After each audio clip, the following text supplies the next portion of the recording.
ભારતના રાષ્ટ્રવ્યાપી રસીકરણ અભિયાનમાં મહત્વની ભૂમિકા ભજવનાર કોવિન મંચના અનુભવથી વિશ્વને માહિતગાર કરવા માટે આજે કોવિન ગ્લોબલ કોન્ક્લેવનું વર્ચ્યુઅલ આયોજન કરાયું છે. આજે પ્રધાનમંત્રી નરેન્દ્ર મોદી કોવિન વૈશ્વિક સંમેલનને સંબોધન કર્યું હતું. તેનો ઉદ્દેશ ભારતના અનુભવોથી અન્ય દેશોને માહિતગાર કરવાનો છે. આ કોન્ક્લેવમાં એક ટેકનોલોજીના સત્રનું પણ આયોજન કરાયું છે. તેમાં કોવિન મંચની અસરથી તેનું સ્ટ્રક્ચર અને આ ટેકનોલોજીને શેર કઈ રીતે કરી શકાશે તે બાબતે ચર્ચા કરાશે. કોવિન મંચે અનેક બાબતોમાં વિશ્વ સામે ટેકનોલોજી પ્રસ્તુત કરી છે. કોવિન વૈશ્વિક સંમેલનને સંબોધતા પ્રધાનમંત્રીએ જણાવ્યું હતું કે રાષ્ટ્રીય કોરોના રસીકરણમાં કોવિનની ભૂમિકા મહત્વની રહી છે.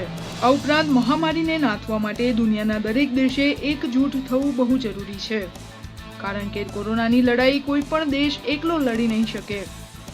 કોવિન ગ્લોબલ કોન્ક્લેવ દરમિયાન પ્રધાનમંત્રીએ કોરોના રસીકરણ અંગેના અનુભવો વિશે પણ વાત કરી હતી.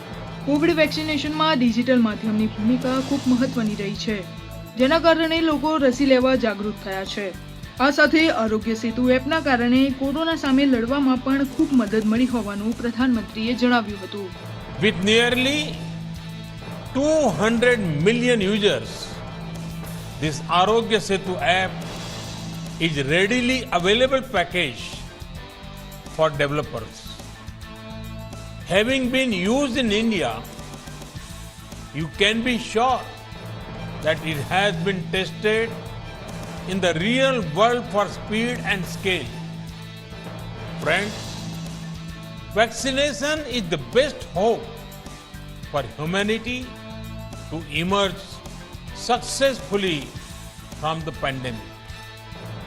And right from the beginning, we in India decided to adopt a completely digital approach while planning our vaccination strategy. In today's globalized world, if the post-pandemic world has to return to normalcy, such a digital approach is essential. After all, people must be able to prove that they have been vaccinated. Such proof must be safe, secure, and trustworthy.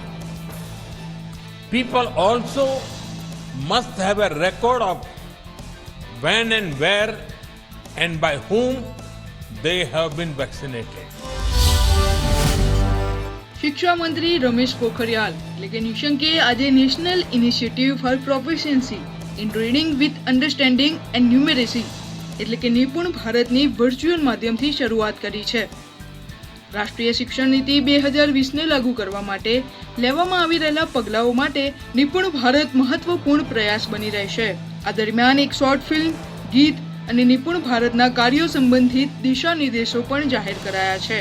આ કાર્યક્રમમાં તમામ રાજ્યો અને કેન્દ્રશાસિત પ્રદેશના શિક્ષણ વિભાગના ઉચ્ચ અધિકારીઓ અને સંસ્થાઓના વડા હાજર રહ્યા હતા. નિપુણ ભારત અભિયાનનો ઉદ્દેશ તમામ માટે આધારભૂત સાક્ષરતા અને આંકડાકીય કુશળતા માટે સાનુકૂળ વાતાવરણ ઊભું કરવાનો છે. શિક્ષા મંત્રી રમેશ પોખરિયાલે આ પ્રસંગે સંબોધન કરતા જણાવ્યું હતું કે રાષ્ટ્રીય શિક્ષા નીતિ 2020 અંતર્ગત આ શરૂઆત કરવામાં આવી છે. આ કાર્યક્રમમાં 3જા ધોરણ સુધીનો અભ્યાસ પૂર્ણ કરનારા તમામ બાળકોને વાંચવા, લખવા અને આંકડાકીય કુશળતામાં અપેક્ષિત નિપુણતા મેળવી શકે તેના પર ફોકસ રહેશે અને વર્ષ 2026-27 સુધીમાં આ લક્ષ્યાંક મેળવવાનો ઉદ્દેશ્ય છે.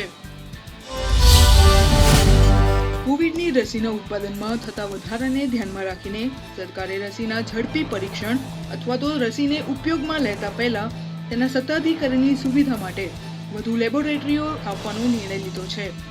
વિજ્ઞાન તેમજ ટેકનોલોજી વિભાગ મંત્રાલય, ભારત સરકારે પોતાના દ્વારા સંચાલિત સંસ્થાનું national centre for cell science અને national institute of animal biotechnology હૈદરાબાદમાં 2 રસીકરણ પરીક્ષણ લેબોરેટરી સ્થાપિત કરી છે.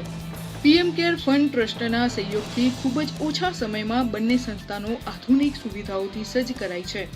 આ સુવિધાઓથી દર મહિને અંદાજે 60 બેચની રસીના પરીક્ષણ થવાની આશા છે, જે થકી રસી ઉત્પાદન અને પુરવઠામાં ઝડપ આવશે. ગાઝિયાબાદમાં સંઘ પ્રમુખ મોહન ભાગવતે ડોક્ટર ખ્વાજા ઇફ્તિખાર અહેમદ દ્વારા લખાયેલ પુસ્તક meeting of minds a bridging ઇનિશિયેટિવનું વિમોચન કર્યું હતું. આ પ્રસંગે તેઓએ કહ્યું કે ભારતને વિશ્વગુરુ બનવા માટે તમામને ભેગા મળીને પ્રયત્નો કરવાની જરૂર છે. હિન્દુ અને મુસ્લિમ હંમેશાથી પરસ્પર જોડાઈને રહ્યા છે અને સમાજને મજબૂતી આપી રહ્યા છે. વધુમાં તેમણે કહ્યું કે આપણે લોકતાંત્રિક દેશમાં રહીએ છીએ. અહીં હિન્દુ અને મુસ્લિમોનું પ્રભુત્વ હોઈ શકે નહીં. અહીં માત્ર ભારતીયોનું જ પ્રભુત્વ હોઈ શકે. हमारा संकल्प सत्य है, इरादा पक्का है, पवित्र है, किसी के विरोध में नहीं, किसी की प्रतिक्रिया में नहीं. तो दुनिया चाहे जो समझे, हम तो अपना काम करते चले जा रहे हैं और हमको पता है, केवल भरोसा नहीं, मेरे जैसे को तो पता है कि हम जो करेंगे उससे सबका भला होगा, किसी का बुरा नहीं होगा. દેશમાં વિભિન્ન ભાગોમાં કોરોના સામેના નિયમોમાં છૂટછાટ આપવાનું શરૂ છે. અનેક રાજ્યોમાં આજથી અન્ય સેવાઓ શરૂ કરવાની પરવાનગી આપવામાં આવી છે. ઉત્તર પ્રદેશ સરકારની નવી માર્ગદર્શિકા મુજબ મલ્ટીપ્લેક્સ 50% બેઠક ક્ષમતા સાથે ફરી શરૂ કરી શકાશે. માસ્ક, સેનિટાઈઝર અને થર્મલ સ્કેનિંગ જેવા કોવિડ નિયમોનું પાલન કરીને પ્રેક્ષકોને સિનેમા હોલમાં પ્રવેશ આપવામાં આવશે. બીજી તરફ કર્ણાટક સરકાર દ્વારા જાહેર કરાયેલી નવી ગાઈડલાઈન મુજબ આજથી મોલ, શોપિંગ કોમ્પ્લેક્સ અને ધાર્મિક સ્થળોને ખોલવાની પરવાનગી આપવામાં આવી છે. તેને ધ્યાનમાં રાખીને સાફ સફાઈની તૈયારીઓ કરવામાં આવી રહી છે. બેંગલુરુના ગરુડ મોલના સીઈઓના જણાવ્યા મુજબ મોલમાં કામ કરનારા મોટા ભાગના કર્મચારીઓનું રસીકરણ થઈ ચૂક્યું છે. તમિલનાડુમાં પણ કોવિડની બીજી લહેર દરમિયાન બંધ કરાયેલા મંદિરો અંદાજે 2 મહિના પછી આજે ફરીથી ખોલવામાં આવ્યા છે. તમિલનાડુમાં 44મા દિવસે પણ કોવિડના કેસ ઓછા નોંધાયા છે. ગઈકાલે 3,867 નવા કેસ નોંધાયા છે. તેની સામે કુલ 4,382 દર્દીઓ સાજા થયા છે. દિલ્હી સરકારે શહેરમાં દર્શકો વિના સ્ટેડિયમ તેમજ રમતગમત પરિસર ખોલવાની પરવાનગી આપી છે. બેન્ક્વેટ હોલ, લગ્ન માટેના હોલ તેમજ હોટેલમાં 50 મહેમાનો સાથે પ્રસંગ યોજી શકાશે. જમ્મુ કાશ્મીર તંત્રએ કોરોનાના ઘટતા કેસોને જોતા 13 જિલ્લાઓમાં વીકેન્ડ કર્ફ્યુ હટાવી દીધો છે. જેમાં જમ્મુ, કઠુઆ, સાંબા, પૂંછ, રાજૌરી, ઉધમપુર અને કાશ્મીર ઘાટીના અનંતનાગ, બાંદીપુરા, બારામુલા, બડગામ, ગાંદરબલ અને શોપિયાનો જિલ્લાનો સમાવેશ થાય છે. તમામ દુકાનો સવારે 7 વાગ્યાથી સાંજે 7 વાગ્યા સુધી ખુલ્લી રાખવાની પરવાનગી અપાઈ છે. જોકે રાત્રે 8 વાગ્યાથી સવારે 7 વાગ્યા સુધી રાત્રિ કર્ફ્યુ યથાવત રહેશે. માર્કેટ એસોસિએશનને કોવિડ-19ના નિયમોનું કડક રીતે પાલન કરવાનું રહેશે.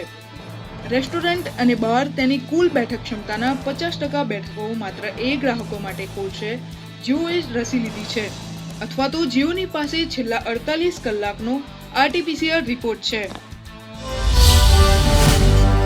આજે 52માં ભારતીય આંતરરાષ્ટ્રીય ફિલ્મ મહોત્સવ 2021નું પોસ્ટર રિલીઝ કરવામાં આવ્યું.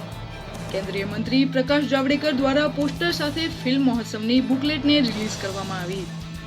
52મો ભારતીય આંતરરાષ્ટ્રીય ફિલ્મ મહોત્સવ 2021 20 નવેમ્બરથી 28 નવેમ્બર દરમિયાન ગોવામાં યોજાશે. પેપરલેસ ઈ-ગવર્નન્સની દિશામાં મુખ્યમંત્રી વિજય રૂપાણીના હસ્તે આજે મહત્વપૂર્ણ શરૂઆત કરાઈ છે. e-gazette.gujarat.gov.in નામની વેબસાઇટનું મુખ્યમંત્રીના હસ્તે લોન્ચિંગ કરવામાં આવ્યું. વેબસાઇટ પર રાજ્ય સરકારના તમામ સાધારણ અને અસાધારણ ગેજેટ હવે ડિજિટલ ઈ-ગેજેટ સ્વરૂપે ઉપલબ્ધ થશે. એટલું જ નહીં, વર્ષોથી ચાલતી મુદ્રણ પ્રિન્ટિંગ પ્રક્રિયાનો અંત આવતા અંદાજે વાર્ષિક 35 મેટ્રિક ટન પેપરની બચત થશે. કોઈપણ વ્યક્તિ સંસ્થાના વેબસાઇટના માધ્યમથી ગેજેટને વિનામૂલ્યે ડાઉનલોડ કરી શકશે. મહત્વનું છે કે હાલ રાજ્યમાં 30 વર્ષ જૂના ગેજેટ ઉપલબ્ધ છે, જે વેબસાઇટ ઉપર 1 માસમાં ઉપલબ્ધ કરાવવા મુખ્યમંત્રીએ સૂચના આપી છે. ગેજેટની વેબસાઇટ ઉપર તાત્કાલિક ઉપલબ્ધતાથી વહીવટમાં અસરકારકતા વધશે તેમજ ગેજેટના મેન્યુઅલ રેકોર્ડ નિભાવવામાંથી હવે મુક્તિ મળશે. આના પરિણામે નાગરિકો, અરજદારો, સરકારી કચેરીઓને અગાઉ પ્રસિદ્ધ થઈ ગયેલા જૂના ગેજેટની નકલો મેળવવામાં પડતી સમસ્યાનું નિવારણ થશે. રાજ્ય સરકારના તમામ વિભાગોના ગેજેટ માટે ફક્ત એક જ સેન્ટ્રલાઇઝ વેબસાઇટ તરીકે તમામ માહિતીને સરળતાથી લોકોને મળતી થશે. વેબસાઇટ લોન્ચિંગના અવસરે મંત્રી જયેશભાઈ રાદડિયા, GILના મેનેજિંગ ડિરેક્ટર સહિતના અધિકારીઓ ઉપસ્થિત રહ્યા હતા. હવામાન વિભાગે આગામી 4 દિવસ સુધી સૌરાષ્ટ્ર અને દક્ષિણ ગુજરાતના કેટલાક વિસ્તારોમાં થંડરસ્ટ્રોમની એક્ટિવિટીની આગાહી કરી છે. હવામાન વિભાગના જણાવ્યા પ્રમાણે વલસાડ, નવસારી અને પંચમહાલમાં વરસાદની સંભાવના છે. આ ઉપરાંત દ્વારકા, કચ્છમાં વરસાદની સાથે 30 થી 40 કિલોમીટરની ઝડપે પવન ફૂંકાવાની પણ આગાહી કરવામાં આવી છે. રાજ્યમાં આ વર્ષે અત્યાર સુધી મોસમનો સરેરાશ 14.63% વરસાદ નોંધાયો છે. બીજી તરફ હવામાન વિભાગે જણાવ્યું છે કે બંગાળની ખાડીમાં લો પ્રેશરના કારણે ગુજરાતમાં નોંધપાત્ર વરસાદ પડતો હોય છે, પરંતુ અત્યાર સુધી લો પ્રેશર બન્યું ન હોવાને કારણે વરસાદની संभावना नहीवत છે. एरिया में गिर सोना उसी एरिया में थोड़ा लाइट रेन का चांसेस है. अभी गुजरात रीजन में भी देखा जाए आइसोलेट दिए है डे 5 तक भी, उसमें भी आपको डे 1 डे 2 डे 3 तक थोड़ा लाइट रेन ही मिलने के चांसेस है. डे 4 डे 5 में थोड़ा बढ़ जाएंगे एक्टिविटी. अभी बेसिकली साउथ गुजरात में आपको थोड़ा एक्टिविटी बढ़ सकता है. और सिस्टम अभी से कुछ सिस्टम नहीं है. और फिशमैन वार्निंग है डे 3 डे 4 डे 5 में north Gujarat coast and adjoining north east Arabian sea के लिए. विंड स्पीड थोड़ा बढ़ रहा है, इसलिए 40 to 50 है और गस्टिंग 60 के एमपी तक जा सकता है. इसलिए डे 3 डे 4 में फिशमैन वार्निंग भी दिया है. ओके, अहमदाबाद देखा जाए अहमदाबाद में जो चांसेस है क्लाउड रेनिंग का अभी कोई चांस नहीं है. अभी क्लाउडिंग ही रहेगा, पार्टली क्लाउड जैसे 2-3 ऑक्टा या 4 ऑक्टा पास इस पर जा सकते हैं. बस डे 5 में थोड़ा बढ़ने का चांस है, बट अभी नॉर्थ गुजरात में डे 5 में ड्राई है, साउथ गुजरात में ज़्यादा कॉन्सेंट्रेट है. સરદાર સરોવર નર્મદા ડેમના વીજ મથકો સતત ચાલુ રહેતા છેલ્લા 1 મહિનામાં નર્મદા ડેમની જળ સપાટી 10.04 મીટરથી ઘટી હોવાનું સામે આવ્યું છે. હાલ જુલાઈ મહિનો શરૂ થયો હોવા છતાં ઉપરવાસમાં મધ્યપ્રદેશના વિસ્તારમાં વરસાદ ખાસ પડ્યો નથી.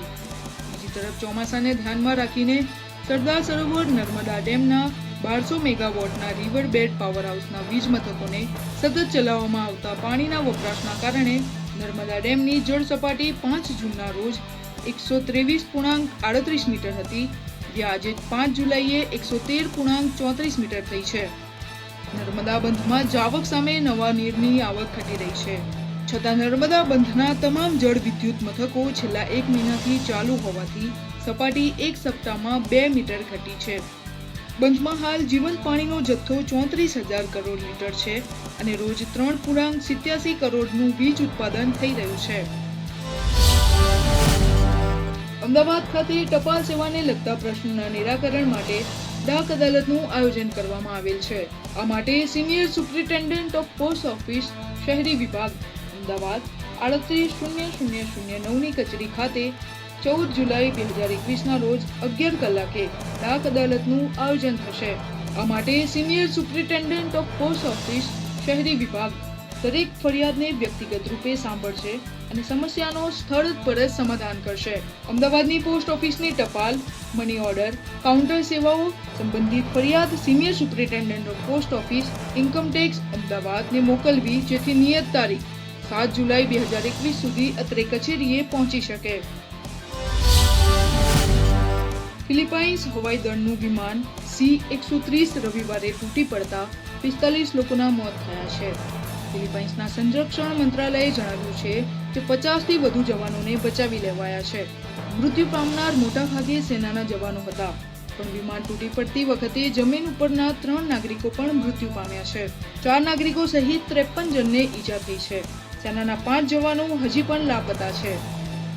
સેનાના પ્રવક્તાએ જણાવ્યું હતું કે આ વિમાન પર હુમલો થયાના કોઈ પુરાવા મળ્યા નથી.